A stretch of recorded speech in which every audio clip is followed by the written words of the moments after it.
नबी कौन सल्लल्लाहु अलैहि वसल्लम की एक हदीस मुबारक है, जो छुप रहा उसने नजात पाई।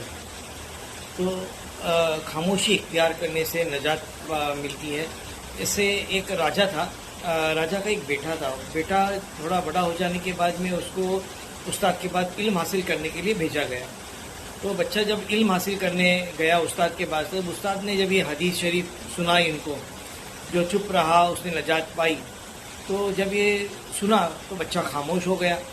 घर आता तो कुछ बोलता नहीं। सब जने राजा परेशान हो गया कि ये बच्चा बोलता क्यों नहीं है, खामोश क्यों रहा। तो सब दीगर डॉक्टर लोगों को बुलाया गया, उस ज़माने के डॉक्टर को बुलाया गया। तमाम अलग अलग लोगों ने सलाह मशवरा की दिए। कुछ एक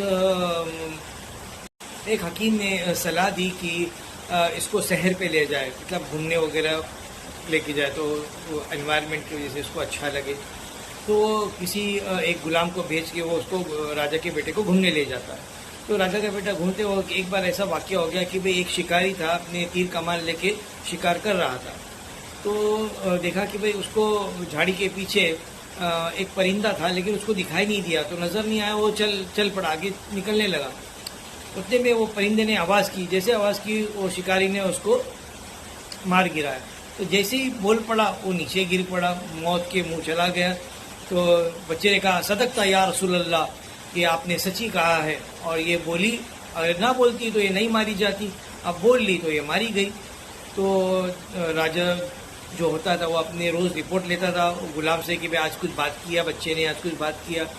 तो उसने कहा कि गुलाम ने कहा कि हाँ, उसने ये अल्फाज आज बात किए। तो इसका मतलब ये जानबूझ के खामोश है बच्चा। तो बोले, जल्लाद को बुलाया, बोला इस बच्चे को उल्टा लटका दो।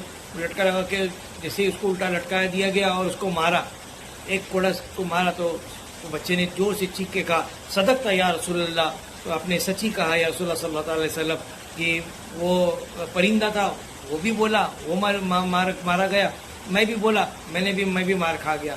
तो इससे ये जाहिर है कि ज़बान जब ज़रूरत पड़े उतनी ही बोले, ज़्यादा ना बात करे, क्योंकि ज़बान ही ऐसी चीज़ें बहुत सारे गुनाह कराती है।